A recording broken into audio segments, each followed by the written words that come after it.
कि मैं अगर संसद में होता तो आपकी आवाज को जैसे बाबा साहब भीमराव अंबेडकर जी बुलंद किया करते, डॉक्टर नवल किशोर भी कोशिश करता कि महाबोधि और हमारे बौद्ध भिक्षुओं की आवाज लोकसभा से पूरे देश के साथ पूरे एशिया और पूरे संसार में फैलने का काम। ये भी भरोसा दिलाता हूं कि ये मूवमेंट, जितने भी इस देश में मूवमेंट हुए हो, जो मूवमेंट लोगों के द्वारा होते हैं, एक लंबा वक्त लग जाता है, एक लंबा अरसा लग जाता है, लेकिन मुझे पूरा भरोसा है कि जिसने जो ठान लिया वो हमेशा हमेशा होने का काम करता है।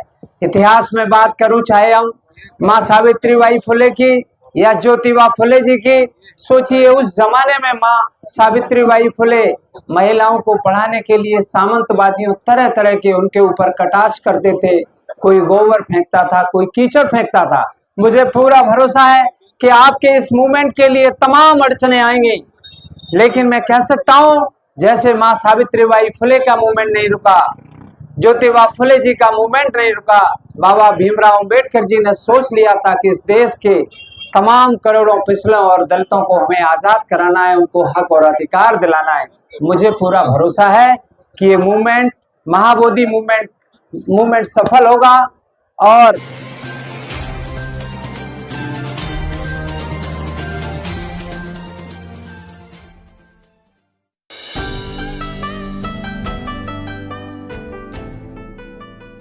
नमस्कार, आप देख रहे हैं एनबी न्यूज 24x7 नीलम बोध के साथ। और साथियों, अभी वर्तमान में हूं मैं महाबोधि महागया मुक्ति आंदोलन गया में। जी हां, तमाम लोग अपनी अपनी उपस्थिति दर्ज करा रहे हैं, समर्थन दे रहे हैं इस आंदोलन को। और ये आंदोलन अब मुट्ठी भर से लेकर जन सैलाब तक बन गया है। अभी यहाँ पर डॉक्टर साहब आए हैं और आप देख सकते हैं कि भिक्षु संघ को दान देते हुए। बहुत समय उनका ऐसा रहता है कि रात दिन ऑपरेशन चलते हैं, क्योंकि डॉक्टर साहब का जो हॉस्पिटल है, जितने भी कोई व्यक्ति अमीर हो या गरीब हो, डॉक्टर साहब 15 साल से किसी भी मरीज से कोई अपनी फीस नहीं लेते हैं। जो भी व्यक्ति गरीब हो या अमीर हो, उनके पास जाता है तो डॉक्टर साहब उनको देखने की कोई फीस नहीं लेते हैं। और उसके बाद अगर कोई व्यक्ति गरीब होता है और डॉक्टर साहब के पास पूरी स्थिति बताता है, डॉक्टर साहब जब उसकी जानकारी लेते हैं तो अगर उनको लगता है ये वास्तव में गरीब है तो उसका इलाज भी फ्री करने का काम करते हैं और सरकार से भी उनको अनुदान दिलाने का काम करते हैं। डॉक्टर साहब हमेशा जनता के लिए तत्पर रहते हैं और खासकर जितने भगवान बुद्ध के जो वंशज हैं, जो चीवरधारी हैं, उनके लिए वो हमेशा समर्पित रहते हैं। उन्होंने कहा है कि अगर आप लोगों का आशीर्वाद अगर बना रहा, अगर मैं पुनः दोबारा फिर चुनाव लड़ूंगा, अगर आशीर्वाद ऐसा मिलता है तो मैं जीवन पर्यंत जिस तरह से जीवक ने भगवान बुद्ध की और रोगियों की सेवा की थी, उसी तरह से मैं पूरे भिक्षु संघ के और जितने भी जनसमूह है उनकी मैं सेवा करने का काम करूंगा। तो ऐसे डॉक्टर साहब आप लोगों के बीच में पहुंचे हैं, क्योंकि मैंने डॉक्टर साहब से कहा कि पहले आप बोलिए, तो उन्होंने कहा कि नहीं, पहले दान पारमिता होनी चाहिए। तो उन्होंने कहा कि मैं पहले भिक्षुओं को दान बांटूंगा, उसके बाद मैं अपनी जो बात होगी वो आप लोगों के बीच में रखूंगा। क्योंकि डॉक्टर साहब एक ऐसी शख्सियत हैं, डॉक्टर साहब को जो भी जहां पर भी बुलाता है वहां पर जाते हैं, क्योंकि डॉक्टर साहब का बहुत समय व्यस्त रहता है और व्यस्त बहुत ज़्यादा रहते हैं। क्योंकि मैंने देखा है उनको रात के 1-1, 2-2 बजे तक ऑपरेशन करते रहते हैं। और बाजी डॉक्टर साहब का जो संडे का दिन होता है वो बहुत व्यस्त का समय होता है, क्योंकि क्षेत्र जो कायमगंज का जो इनका हॉस्पिटल है, वहाँ पर जितनी भी गरीब जनता, जितने भी गरीब लोग होते हैं, वो ज़्यादा से ज़्यादा लोकल का एरिया होता है तो वहाँ ज़्यादा पहुँचते हैं। संडे के दिन तो उनको खाने का भी समय नहीं मिलता है, बहुत मुश्किल से समय निकालते हैं। तो हमने जा कर के डॉक्टर साहब को बताया तो वो तो सोच रहे थे काफ़ी लोग चलेंगे, लेकिन इतना व्यस्त समय होने के बावजूद डॉक्टर साहब ने कहा कोई बात नहीं। 2-3 बार प्रोग्राम बना बिगड़ा, तो हम डॉक्टर साहब के साथ गाड़ी में बैठ करके लखनऊ चले आए। हमने कहा अब आपको डॉक्टर साहब चलना ही पड़ेगा, क्योंकि हमने लोगों से वहाँ वादा किया है। और हम 2 दिन डॉक्टर साहब के यहाँ रहे, तो फिर तीसरे दिन वहाँ से बहुत समय वहाँ पर भी ऑपरेशन छोड़ के आए। अभी भी कई फ़ोन उनके पास आए कि डॉक्टर साहब कहाँ पर हो, तो कहते हैं हम अपने एक निजी काम से यहाँ पर आया हुआ हूँ। तो मैं चाहूँगा कि डॉक्टर साहब को आप सभी लोग साधुवाद मंगल कामनाएं करते रहें। तो ज़्यादा ना कुछ कहते हुए मैं यही मंगल कामना करूँगा कि हमारा जो भिक्खु संघ है, जो जो संकल्प लिया है, इस संकल्प में सभी लोग पूर्ण हों। क्योंकि हम बता दें, क्योंकि जिसका जो संकल्प होता है, जो संकल्प जब तक हम अपना लक्ष्य नहीं बना लेते हैं कि हमारा ये लक्ष्य होना चाहिए। क्योंकि आप लोगों को बता दूं, एक बार बर्मा के अंदर जब लड़ाई जब छिड़ी थी, हमारे बौद्ध भिक्षुओं ने जब कमान संभाली, तो उसमें बिराथू करके एक बनते थे, उन्होंने चिंगारी जगाई थी। उनका ये संकल्प था, जितने हमारे भिक्षु लोग हैं, उन्होंने एक सभा बुलाई। सभा बुलाने के बाद उन्होंने एक संकल्प जारी किया था कि हमारे बौद्ध लोग जो हैं और जितने भी बौद्ध उपासक लोग हैं, वो अपने जो सामान होता है खरीदने की, खरीदारी और बेचने की, तो हम लोग जितने भी बौद्ध लोग हैं, बौद्ध लोगों से ही सामान खरीदेंगे। लेन देन आदान प्रदान जो है हम अपने बौद्धों से करेंगे। जब ये संकल्प लेकर के उन्होंने ये जब मीटिंग में बात रखी, तो लोगों ने अपने घरों के अंदर बौद्ध लिखना शुरू कर दिया था कि हम लोग बौद्ध हैं, बौद्ध हैं। जो लोग अबौद्ध लोग जो थे, उनको वहाँ से जब अबौद्ध लोग थे तो अपने आप ही पता लग जाते हैं। तो हम लोग जब अपने बौद्ध हैं, बौद्ध दिखना शुरू कर देंगे, तो मैं सोचता हूँ कि जो सामने वाले लोग हैं वो समझ जाएंगे कि इन लोगों का भी संगठन जारी हो गया है। तो हमारे कई बनते लोग, बहुत ही बनते लोग यहाँ पर जागरूक लोग बैठे हुए हैं। सबसे पहले मैं अपना परिचय देना चाहूँगा। मैं डॉक्टर नवल किशोर साक्य हूँ। मैं कैंसर सर्जन हूँ। मेरी पढ़ाई लिखाई भारत की सबसे प्रतिष्ठित medical college king George medical university में हुई है, और किंग जॉर्ज यूनिवर्सिटी में पढ़ाई होने के बाद मैंने अमेरिका से ब्रेस्ट कैंसर सर्जरी होता है उसमें मैंने फेलोशिप किया है। और फेलोशिप करने के बाद में हमने हमेशा अपनी पढ़ाई के साथ में अपने महापुरुषों को पढ़ा और अपने भगवान को पढ़ा। और मुझे याद है कि आज मैं आप लोगों के बीच में एक कैंसर सर्जन के साथ में मैं अभी फर्रुखाबाद पार्लियामेंट से मैंने लोकसभा का समाजवादी पार्टी से चुनाव लड़ा और मैं चुनाव जीत गया था। लेकिन देश में जिस तरह से आज जो माहौल है, उस माहौल के चलते मुझे 2000 वोट से फर्रुखाबाद सीट से हराने का काम कर दिया। शायद मुझे लगता है मुझे इसलिए हराया गया कि मैं अगर संसद में होता तो आपकी आवाज को जैसे बाबा साहब भीमराव अंबेडकर जी बुलंद किया करते, डॉक्टर नवल किशोर भी कोशिश करता कि महाबोधि और हमारे बौद्ध भिक्षुओं की आवाज लोकसभा से पूरे देश के साथ पूरे एशिया और पूरे संसार में फैलने का काम हो और उनको इस चीज का एहसास हो।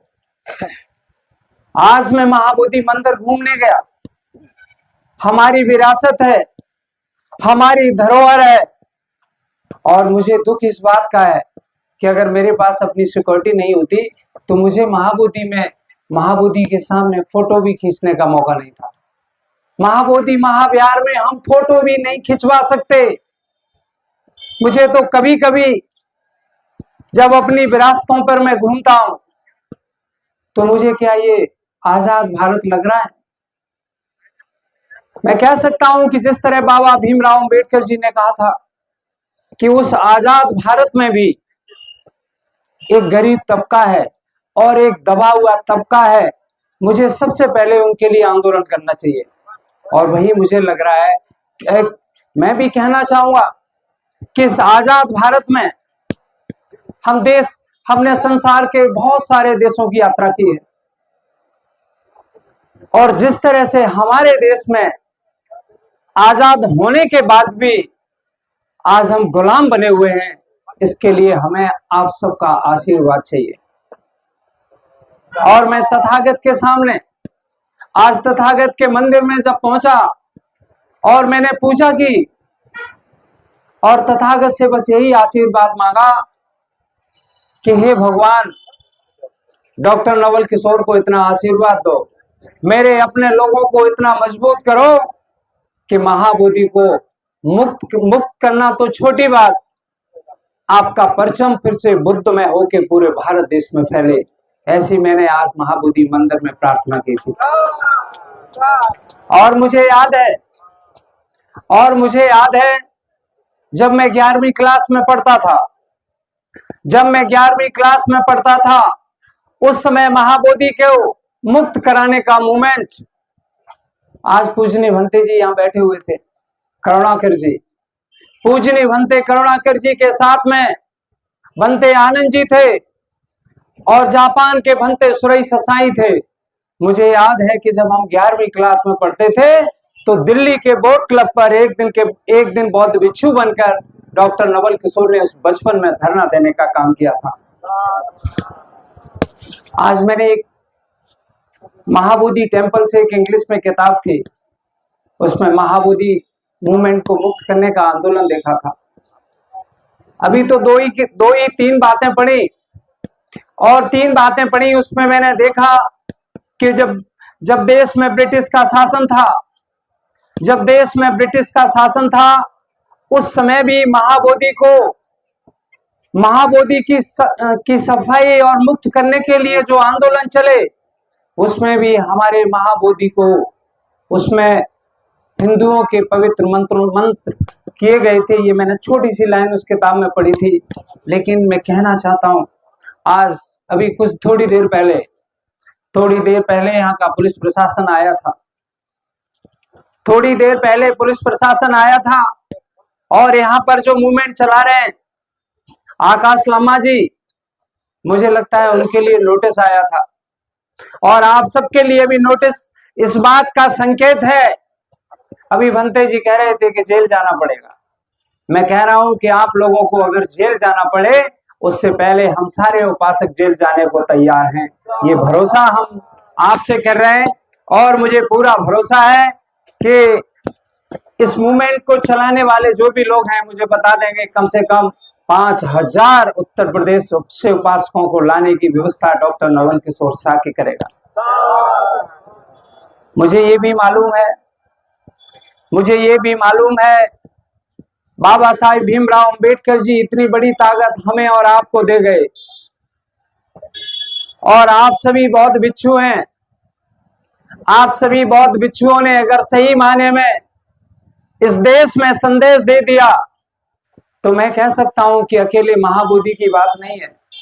जितने भी हमारी इस भारत देश में धरोहर हैं, हम फर्रुखाबाद की धरती से आते हैं, जहां संकिसा है, मुझे याद है संकिसा भी, वहां पर बिसारी देवी का मंदिर बना रखा है। सारनाथ या दूसरी जगह जाएंगे, वहां भी सब यही हाल है। इसलिए इस महाबोधि के आंदोलन के लिए आज मैं आप लोगों के बीच में आया हूं, और मुझे खुशी इस बात की है कि यहाँ के जो आंदोलन चलाने वाले लोग हैं, उनको कोई भी डर नहीं है कि आंदोलन चाहे 1 दिन चले या 1 साल चले या 10 साल चले। मुझे खुशी इस बात की है कि यहाँ के आंदोलनकारियों ने ठान लिया है कि जब तक महाबोधि मुक्त नहीं होगा तब तक ये आंदोलन चलता रहेगा। इसलिए मैं यहाँ के आंदोलनकारियों के लिए एक बार आप सभी से साधुवाद चाहता हूँ, और मैं जोरदार तालियों से उनका स्वागत भी करना चाहता हूँ। और बस मैं तो यही कहूंगा कि मैं जो खड़ा हूं भगवान बुद्ध बाबा भीमराव अंबेडकर जी के आशीर्वाद से यहाँ पर आप लोगों के बीच में खड़ा हूं।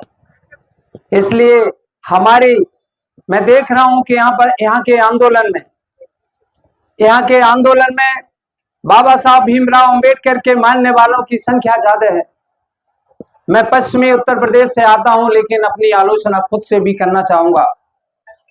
मैं पश्चिमी उत्तर प्रदेश के तमाम बौद्ध धर्मावलंबियों के उपासकों से मैं कहना चाहता हूं, इस बिहार की धरती से, कि महाबिहार को आंदोलन करने के लिए वैसे तो भगवान को किसी भी जाति या समुदाय में नहीं जोड़ा जा सकता, और न उतने संकोच में रखा जा सकता है, लेकिन मैं साक्य समाज से और खासकर उत्तर प्रदेश के पश्चिमी उत्तर प्रदेश में सबसे ज्यादा साक्य समाज के लोग पाए जाते हैं। मैं उन सब से अनुरोध करूंगा कि इस आंदोलन को मूवमेंट के लिए, आपके आंदोलन के मूवमेंट के लिए बाबा भीमराव अंबेडकर के दीवाने पूरे भारत देश के कोने कोने से यहाँ इकट्ठे हुए हैं। आप इनके हौसला को बढ़ाने के लिए बिहार की धरती पर आने का काम करना। मैं आप सबको बहुत बहुत धन्यवाद देते हुए, और मैं आपको भरोसा दिलाता हूँ कि अभी तो मैं बहुत शॉर्ट पीरियड में आया, क्योंकि पहले कुछ दिनों पहले आने वाला था। मैंने होली से पहले बहुत बड़ी तैयारी कर रखी थी, लेकिन होली के बाद नहीं आ पाया।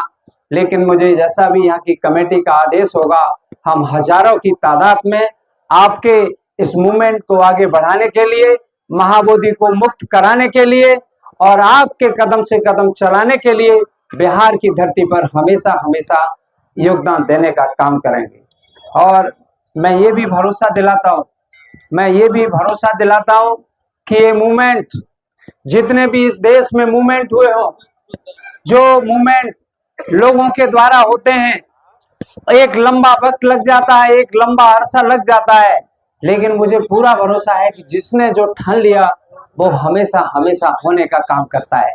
इतिहास में बात करूं, चाहे हम माँ सावित्रीबाई फुले की या ज्योतिबा फुले जी की, सोचिए उस जमाने में माँ सावित्रीबाई फुले महिलाओं को पढ़ाने के लिए सामंतवादियों तरह तरह के उनके ऊपर कटाक्ष करते थे। कोई गोबर फेंकता था, कोई कीचड़ फेंकता था। मुझे पूरा भरोसा है कि आपके इस मूवमेंट के लिए तमाम अड़चने आएंगी, लेकिन मैं कह सकता हूं, जैसे माँ सावित्रीबाई फुले का मूवमेंट नहीं रुका, ज्योतिबा फुले जी का मूवमेंट नहीं रुका, बाबा भीमराव अंबेडकर जी ने सोच लिया था कि इस देश के तमाम करोड़ों पिछड़ों और दलितों को हमें आजाद कराना है, उनको हक और अधिकार दिलाना है।